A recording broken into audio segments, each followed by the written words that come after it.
Chapter 49, Restorer.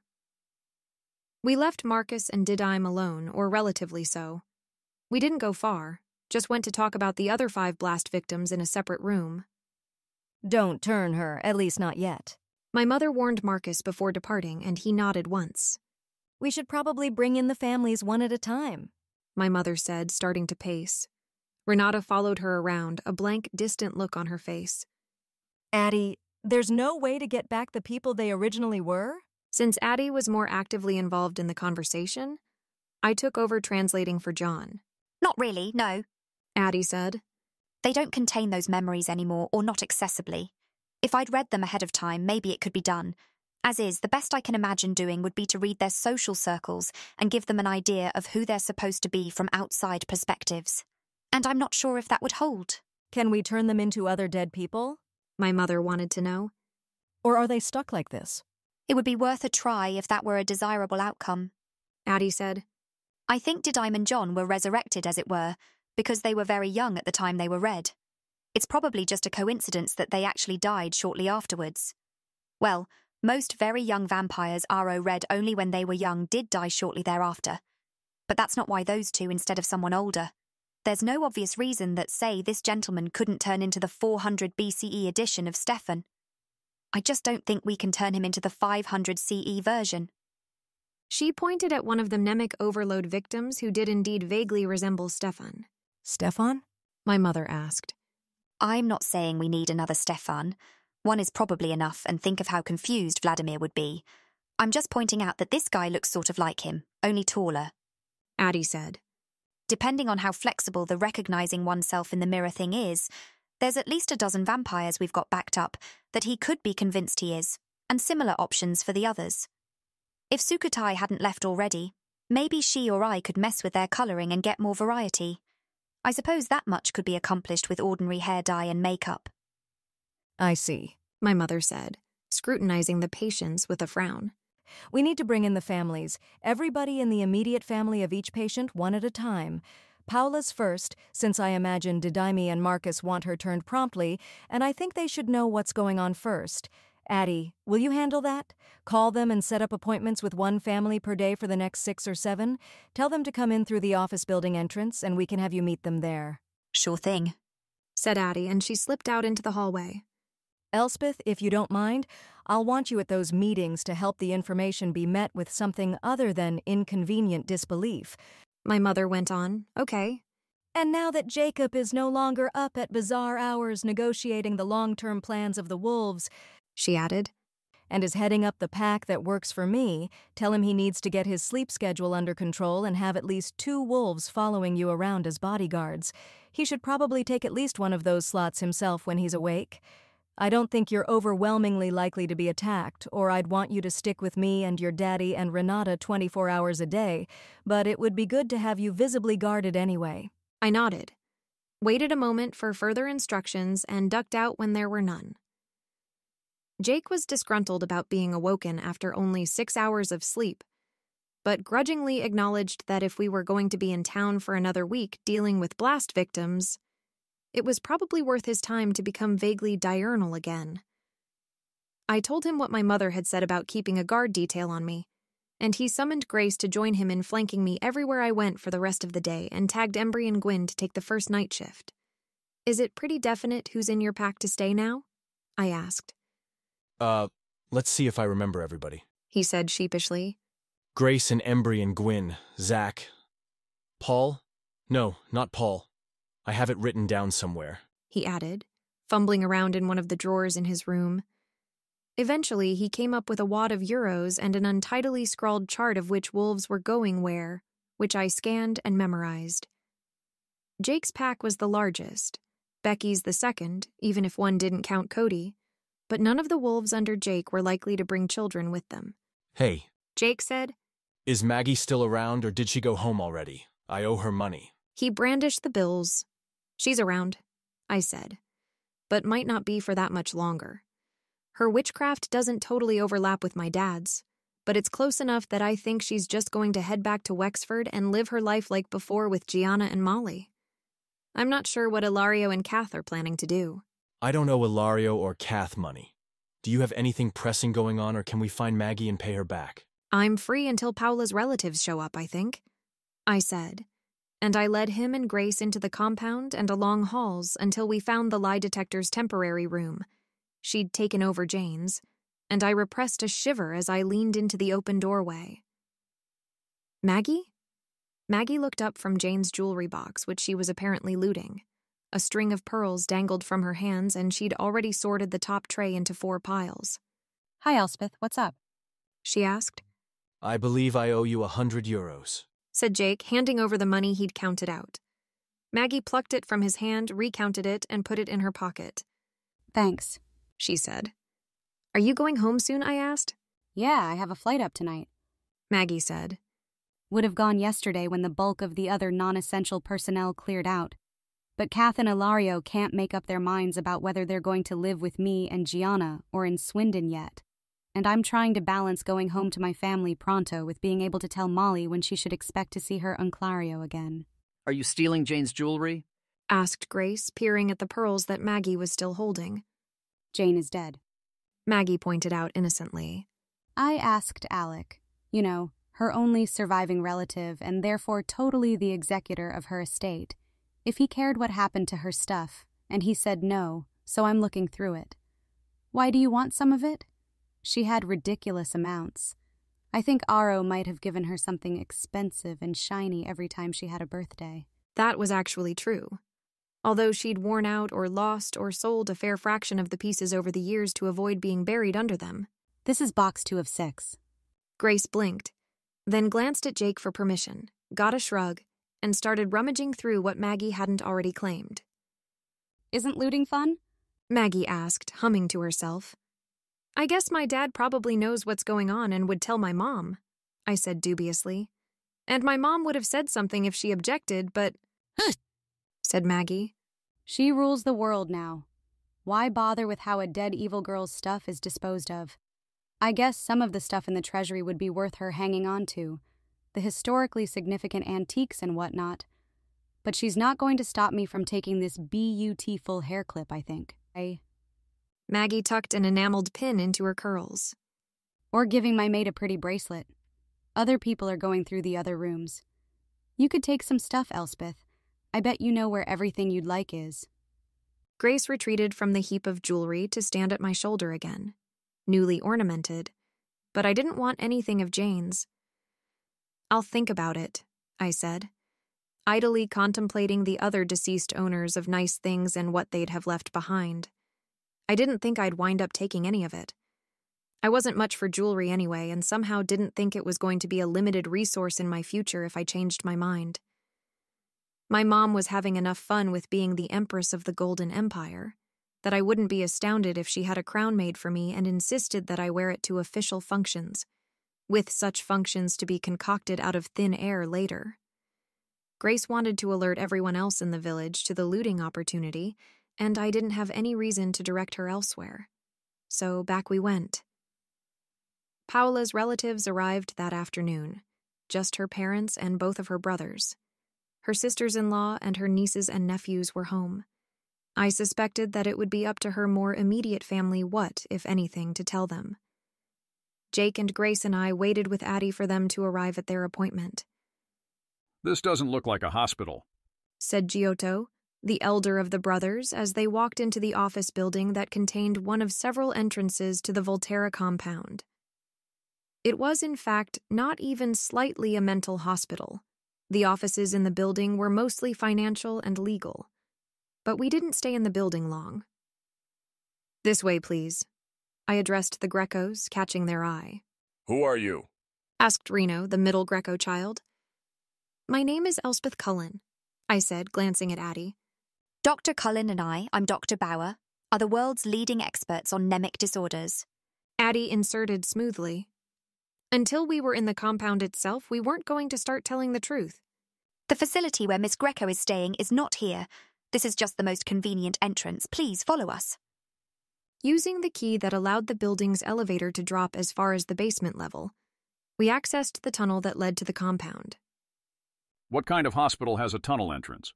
Giotto wanted to know. It's not exactly a hospital, I said, incapable of keeping quiet about it anymore. I beg your pardon? Said Mrs. Greco. Jake tensed up beside me at the hostility in her voice. Paula's not really ill, I continued. It's extremely complicated, and you're going to need to bear with me for— Are you really a doctor? Demanded Mr. Greco. Sort of, I allowed. I did have memories of medical school several times over. What do you mean, sort of? Insisted Paula's father. What kind of answer is that? Reno actually stopped in his tracks, and his brother and then their parents followed suit. What in the world is going on? We're taking you to Paula, I promised. Please just follow us and we'll explain everything. Humans can tolerate summaries, can't they? Addie asked me. Yes, I acknowledged, still a little wary of using my power on humans at all given the harm Addie had been able to wreak with it. But— If you don't want to do it, I can. Addie offered, holding out her hand. No, I said. Addie was borrowing Aro's power so she could read the Grecos when it was convenient. I didn't want to displace it. I sighed, turned back to the unsettled family, and created the most minimal, unintrusive summary I could compose to send to all of them. Bullshit, said Reno uncertainly, and I sighed, half wishing that I could compel belief outright. How did you do that? Shrieked Mrs. Greco, pressing the heels of her hands to her temples and breathing irregularly. And Giotto stood stock still, processing the information, and then lurched angrily at Addie, who ducked his attempt at an attack neatly and then seized his wrists so he wouldn't fall over. I didn't realize you were going to include that tidbit. Addie told me dryly. Mr. Greco grabbed his wife's elbow and turned to bolt, wheezing something about monsters. I sprinted around them to block the way, my wolf and his packmate at my heels. Please, I said. Your daughter is— Incurable, shouted Mr. Greco. If I'm to believe you incurable, and going to be turned into a monster like you if my daughter is gone. The Paula you knew is gone, but Didyme is still your biological daughter, I cried. Her genes didn't change. She's still related to you, not the family the original Didyme had thousands of years ago. My daughter is dead, roared Mr. Greco, and I ground my teeth. Your Imperial Highness, sang Addie, who was now holding both of the brothers immobile and looking exasperated with me. Perhaps we'd best escort our guests to the throne room whether they like it or not, so their propensity to make nuisances of themselves can be evaluated by the Emperor. Somehow, I don't think we want to peel back the masquerade quite this fast. The who? Asked Giotto as Mrs. Greco squeaked. Imperial Highness? Emperor? That's right, I snapped in frustration, taking a step forward and startling Mr. and Mrs. Greco into stumbling backwards. I am the princess of the Golden Empire. I can erase a human personality with my thoughts. I remember more centuries of experiences than you can even count. I can resurrect the dead. And you are going to calm down and listen to me. The four Grecos all went rather quiet at that, and Addie said, Well then, and began marching Reno and Giotto down the hall briskly.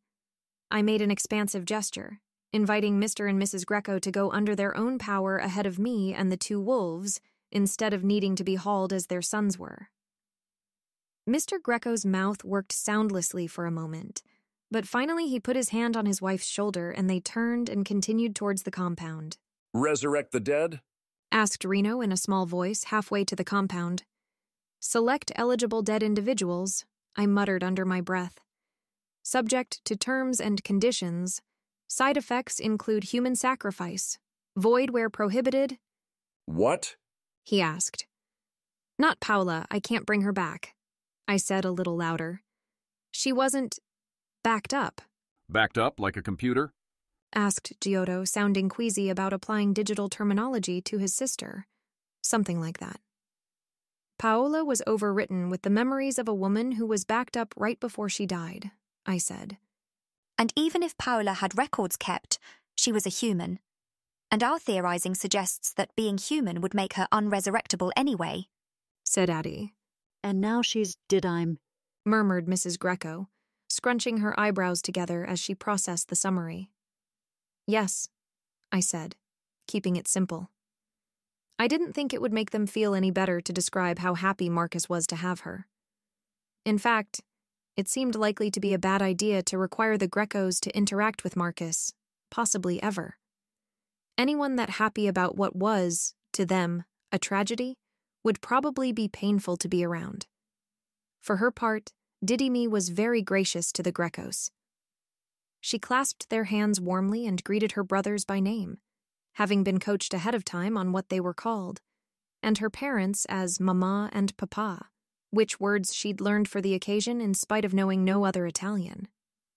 She endured their mistrustful, uncomfortable stares with an apologetic smile and assured them through my translation that she was very sorry to have arrived at the expense of their Paola, but eager to be a part of their family anyway on the grounds of blood relation if they'd have her, or willing to bow out quietly if they didn't want to deal with the stranger who had taken over their daughter's body. Reno did most of the talking once the family was actually in the room with Didyme. He wanted to know about her, in her original incarnation, where she'd come from, what her life had been like, how she'd died, and she obliged them with enough details that one would think she was speaking to intimates and not approximate strangers. She even described how Arrow had killed her, which she still didn't remember and had only been told about, and this seemed to rouse some fraternal protectiveness in Reno. You're planning to be turned into a vampire? Mrs. Greco interrupted abruptly when Reno was halfway through, asking Didyme about the fragments of her childhood she recalled. I was actually better able to answer such questions than she was, since Aro had read his sister before he turned her, and the new Didyme held almost exclusively vampire memories. But I knew Reno didn't want to talk to me. Yes, said Didyme levelly, dipping her head and looking up at Mrs. Greco. But isn't that something that this Aro person did to you long ago? And then he killed you. I don't understand why you're going back to something like that, said Mrs. Greco peevishly. It is true that Aro turned me the first time, acknowledged Didyme, and that he did not turn out to be a loyal brother to me. But there are advantages to being a vampire. To being a monster, said Mrs. Greco, snappish with a quick glare at me. Didyme didn't take the bait. She said, I am sorry if you do not approve. This matter is between me and my husband, with the kind permission of Her Imperial Majesty. Didyme seemed to be adjusting very well to my mom being the ruler of the vampires. It might have been helpful that she'd lived during the Romanians' reign, and they'd never impinged on her life while she fell under their technical jurisdiction. Your husband, said Giotto faintly. Didyme nodded, and her smile got a bit wider at the thought of Marcus. He is not here because it was thought that he would be intruding on our meeting, but yes, my husband. I suppose we have been married for more than 2,000 years now. You're not married, sputtered Mr. Greco. Didyme tilted her head thoughtfully. I suppose you are right, she said after a pause. In a way. Legally, I suppose I am Paola Greco, and Paola Greco is not legally married. But in the ways that matter, he is my husband, and I am his wife. I want to meet this person, said Reno suddenly. Are you sure? I asked. No, but take me to him anyway, said Reno with a resigned sigh. Marcus was standing in the next room over, unwilling to get too far from Didyme and having compromised only that far because of the delicacy of the situation with her family. Since Reno seemed to be the only one interested in being introduced, I got up and led him next door, leaving Addie in the room with Didyme and the other 3 Grecos as backup translator. Reno visibly recoiled when he first got a look at Marcus and his shattered face, but controlled himself. Marcus gazed back impassively with a slightly unfocused look in his eyes, and I suspected he was examining the relationships emanating from Reno more than Reno's person. Do you speak Italian? Reno asked after a silence. Fluently, Marcus replied. Reno chewed on the inside of his cheek a bit and then said, You're a vampire, right? Marcus didn't even distinguish this question with a nod, let alone a verbal reply, and Reno moved on after an awkward lull. How many people have you killed? He asked boldly. I didn't count them, said Marcus, a low edge of menace in the sentence. I laughed nervously and added, Reno, killing people is illegal now, so however many it was, the number's not going to go up. I just want to know if my sister is safe with this weirdo, said Reno. He paused. Then what do you mean illegal now?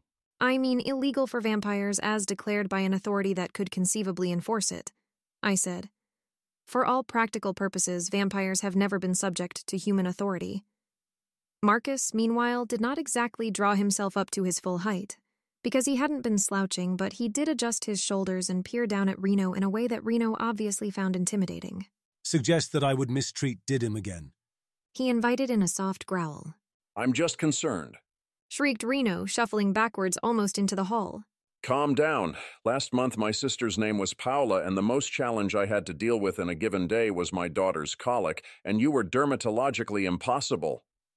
Marcus stared Reno down in stony silence, and I piped up, "She's the last person Marcus would ever hurt, Reno." Reno backed up a few more steps, looking warily at Marcus from narrowed eyes, and went back to the room with his parents and brother and sister. The rest of the visit passed stiffly, although Didim's sweetness was unfailing and her brothers, at least, were doing their best to adjust to the situation. Her parents were huffy and indignant by turns, casting about for someone more breakable than unflappable Addie or more detestable than kind, Didim to blame for the situation. After having agreed to my parents' satisfaction and with various levels of irkedness that it would be a poor choice to go to the newspapers with the secrets they had learned, the Grecos finally took their leave. It was late evening, and they trooped out muttering awkwardly about keeping in touch via various media that Didim did not know how to use. Me and Jake and Grace escorted them out to the office building exit. It wasn't well lit, and while there weren't branching corridors to get lost via and going up from the basement didn't require a key, it seemed prudent to have them accompanied. When the Grecos were safely out the door, my wolf guards and I all headed back to the village, because I, at least, needed to get to bed. After I was tucked in with my hand in Jake's, but before I nodded off, I heard from next-door Albert and his imprint Amanda having some sort of dispute. It sounded more like Amanda was shouting and Albert was panicking about the fact that she was shouting, actually. Their baby Eve was fussing loudly, unaccustomed to disagreements in her vicinity. They never fought. None of the imprints ever fought with their wolves. It didn't happen because... Oh, I thought, just before I slipped into unconsciousness, it's my fault.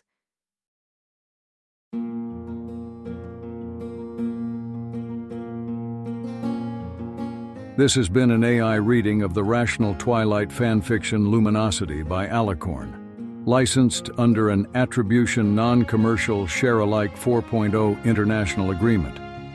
If you wish to support this AI reading and others like it, please visit patreon.com/AskWhoCastsAI, where we are releasing episodes 4 weeks in advance of the regular feed. Thanks for listening.